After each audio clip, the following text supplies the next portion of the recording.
سعد بن معاذ رضی اللہ تعالیٰ عنہ کا انتقال ہوا. حضور صلی اللہ علیہ وسلم کو اطلاع پہنچی رسول اللہ سعد بن معاذ فوت ہو چکے ہیں. آپ صلی اللہ علیہ وسلم سعد بن معاذ کا جنازہ پڑھانے کے لیے آئے اور حضور پاؤں کی انگلیوں پر چل رہے تھے. وہ صحابہ نے دیکھا, کہا اللہ کے رسول یہ آپ کیسے چل رہے ہیں؟ تو پورے پاؤں پر چلا جاتا ہے, جس جگہ کم نہیں وہ آدمی انگلیوں پر چلتا ہے. فرمایا حضور یہ آپ نے فرمایا سعد بن معاذ کے جنازے پر اتنے فرشتے آئے ہیں کہ پاؤں رکھنے کی جگہ بھی. اسے کہتے ہیں موت, مرنا اسے کہتے ہیں کہ آدمی اس حال میں جائے کہ اللہ پاک اس سے راضی ہو. یہ کون سی موت ہے کہ دنیا سے جائے؟ لوگ بھی خوش, بدبخت یہاں سے اٹھ گیا, اللہ بھی اس پر قہر والے ہیں. آپ نے فرمایا واہتز لہ العرش, آج اللہ کا عرش خوشی سے جھوم رہا ہے, لطف اور مزے سے جھوم رہا ہے کہ سعد بن معاذ کی روح آج آسمانوں میں آ رہی. اتنا مبارک آدمی اس دنیا سے. فما بکت علیہم السماء والارض. علماء کہتے ہیں نیک آدمی جب مرتا ہے خاندان والے تو روتے ہی روتے ہیں, آسمان بھی اس دن روتا ہے, زمین بھی روتی ہے. وہ جہاں چلتا ہے وہ زمین روتی ہے, یہ مبارک آدمی اس دنیا سے اٹھ گیا.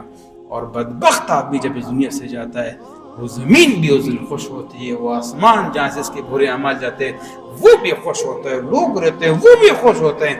جان چھوٹ گئی اس بدبخت سے کہ اس دنیا سے نکل گیا. ہاں موت وہ ہے, وہ علماء کہتے ہیں نا جب ہم دنیا میں آئے ہم رو رہے تھے اور سب اماں ابا اور خاندان والے خوشیاں منا رہے تھے, مٹھائیاں تقسیم ہو رہی ہوتی تھی.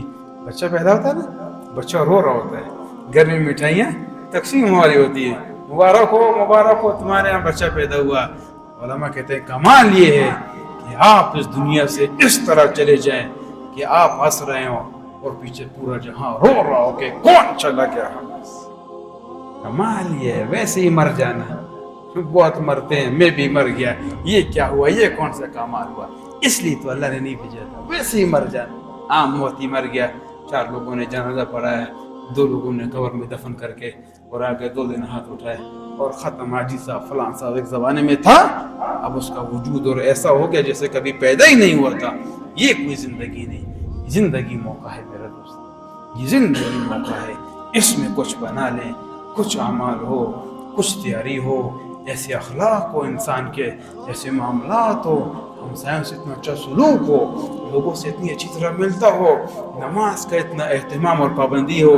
جس دن وہ جائے وہ اس کا صف و مسلح بھی روئے کہ آج میرے اوپر وہ شخص نہیں جو یہاں کھڑا ہو کر اللہ کے سامنے سجدے کر رہا تھا.